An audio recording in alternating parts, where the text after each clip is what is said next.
কেউ নৌকা ভাড়া করে ভেসে বেড়াচ্ছেন বিশাল জলরাশির বুক চিরে, কেউ পানিতে পা ভিজিয়ে হাঁটছেন, কেউ সাঁতার কেটে করছেন গোসল, আবার কেউ বা বাইক চালিয়ে উপভোগ করছেন সমুদ্র সৈকতের আমেজ। বিশাল জলরাশির মধ্যে ডুবন্ত সড়কে কেউ ব্যস্ত সেলফি তুলতে। রামদাস বিলের চিত্র এটি। ভ্রমণ পিপাসুদের কাছে পর্যটন কেন্দ্র হিসেবে পরিচিতি পেয়েছে চাঁপাইনবাবগঞ্জের গোমস্তাপুর উপজেলার এই বিলটি। মনোমুগ্ধকর পরিবেশ, যেমন আপনি পানির সাথে যে ঢেউ খেলানো যে ফিলটা সমুদ্রের, অস্থির একটা পরিবেশ, বিশাল জলরাশির সাথে মনে করেন যে একটা অপূর্ব পরিবেশ তৈরি করে। আমরা চাই এখানে সরকারি নজরদারিতা বাড়ুক এবং যেসব সহযোগিতা অন্যান্য বিচে করা হয় বা এই জলরাশির মধ্যে ভ্রমণের যে জায়গাগুলো থাকে সেখানে করা হয়, সেটা আমরাও পেতে চাই।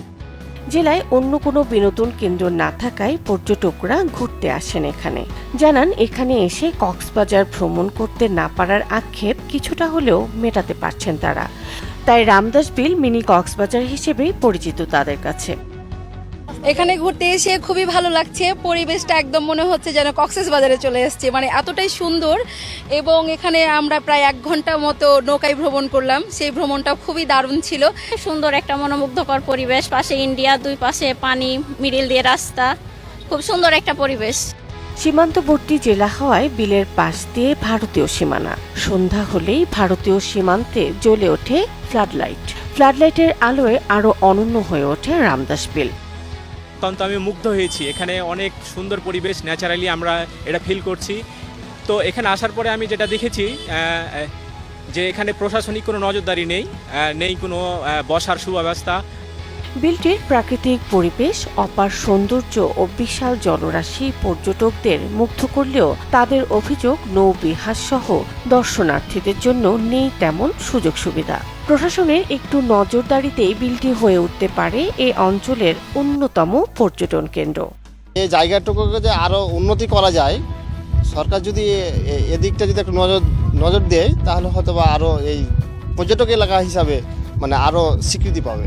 সরকার যদি ইচ্ছা করে তাহলে পর্যটন এলাকা যদি গড়ে তোলে তাহলে হয়তো আমাদের এলাকারও নাম হবে, আর আমাদেরও দর্শনার্থী যারা আছে আশপাশে তাদেরও সুবিধা হবে। জেলা প্রশাসক বলছে, গাইডলাইনের পাশাপাশি পর্যটকদের আকৃষ্ট করার জন্য সকল সুযোগ সুবিধা গ্রহণ করা হবে।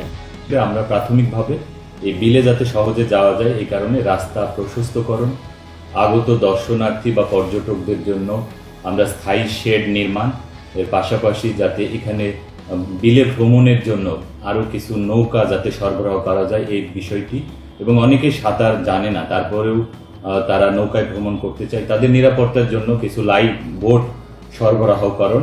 এর পাশাপাশি আমরা কিছু বৃক্ষরোপণের ব্যবস্থার মাধ্যমে যে বিলে আগত পাখিদের বসবাস বা আবাসস্থল নিশ্চিতকরণ, এটি আমরা করতে পারি। প্রায় 245 একর এলাকা জুড়ে বিস্তৃত চাঁপাইনবাবগঞ্জের রামদাস বিলটি। Desk report, channel 24।